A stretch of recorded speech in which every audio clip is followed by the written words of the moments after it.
तो मैं दीपेंद्र कुमार दुबे आपका हार्दिक स्वागत है। मैं अभिनंदन करता हूं। आज हम बात करेंगे प्राचीन इतिहास में मौर्य काल के बारे में। इसके पहले हमने सिकंदर के बारे में बताया, मौर्य काल के बारे में बताएंगे। तो देखिए, मौर्य काल यानी चंद्रगुप्त मौर्य। चंद्रगुप्त कौन? चंद्रगुप्त सम्राट। नाम इनका चंद्रगुप्त मौर्य से विख्यात है। इन्हें सैंडोकोट्स या एंडोकार्ट्स के नाम से भी जाना जाता है। पिता सर्वार्थ सिद्धि थे और माता मूरा मौर्य थी।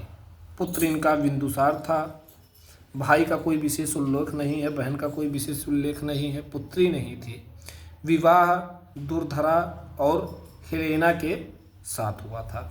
दुर्धरा आपको मालूम है, कहीं कहीं बिंदुसार के बहन का नाम पे आता है, कहीं कहीं उसके पुत्री के नाम पे, कहीं कहीं दूसरे क्षेत्र के बारे में आता है।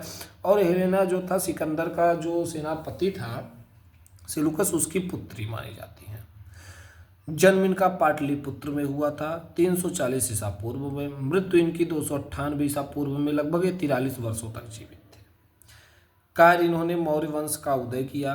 पहले सम्राट थे, अखिल भारत का उदय किया। या पहला वंश भी नेट पे आप सर्च करेंगे तो इन्हीं का आएगा, भले इनके पहले कई वंश थे। गुरु उनके चाणक्य थे। और मौर्य वंश 322 से लेके 185 ईसा पूर्व तक के समय तक शासन काल किया। और मौर्य वंश का उदय आपको मालूम है कि चंद्रगुप्त मौर्य ने चाणक्य की सहायता से धनानंद की मृत्यु के बाद मौर्य वंश का स्थापना किए थे। यानी नंद वंश की दमन का जो उसका साम्राज्य था उसको नष्ट करके तब मौर्य वंश की स्थापना हुई।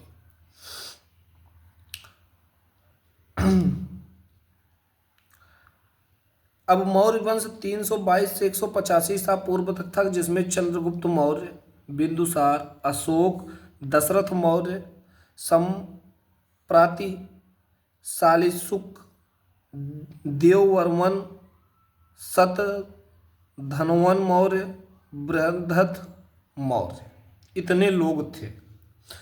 चंद्रगुप्त ने मौर्य वंश का उदय किया और अंतिम शासक मौर्य वंश का बृहदर्थ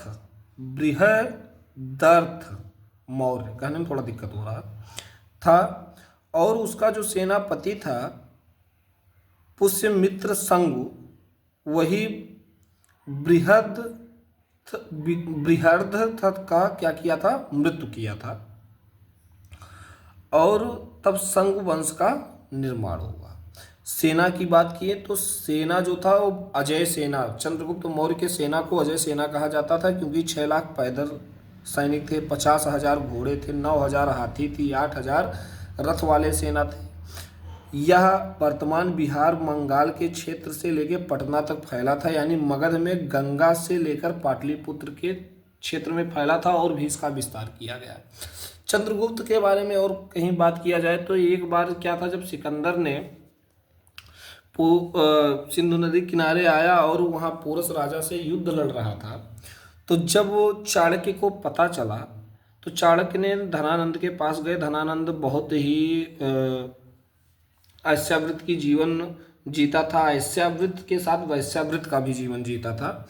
वह वैश्याओं के पीछे, मदिराओं के पीछे रहता था। तो पहरेदार ने रोका चाणक्य को, लेकिन चाणक्य फिर अंदर चले गए। और जब अंदर चले गए तो धनानंद को बहुत गलत लगा और धनानंद को समझाने लगे। तो धनानंद जब समझाने लगे तो धनानंद इनको क्या किया? अपमानित किया। कहीं कहीं उल्लेख है कि पैर से मारा, चोटी खुल गई और उन्होंने प्रतिज्ञा लिया कि मैं अब इसका नाश कर दूंगा। तो उसके बाद वो जब आने लगे तो एक वन में, विंध्याचल वन में उनकी मुलाकात मौर्य से हुई, चंद्रगुप्त मौर्य से। और वहाँ होता है कहीं कहीं 100 असरफियों के बदले में लिए इतिहास में, कहीं कहीं कि उनके साथ ले लिए। उसके बाद फिर चंद्रगुप्त मौर्य को लेके गए और वहाँ सिखाना पालना चालू कर दिए। यहाँ तक उनके भोजन में कुछ विष देते थे कि ये विष से भी ना मरे। और 7 चक्रव्यूह का रूप उन्होंने सजाया और तब जाकर मौर्य जो धनानंद था उसकी क्या किए? हत्या कर पाए। बाकी बहुत लंबी कहानी है। चाणक्य के, विष्णुगुप्त, कौटिल्य, विभिन्न प्रकार के नाम हैं। तो ये आपका मौर्य काल वंश था। कौन कौन सेना, मतलब कैसे सेना थी, कैसे क्या था, इसके बारे में आपको बताया गया। जय हिंद।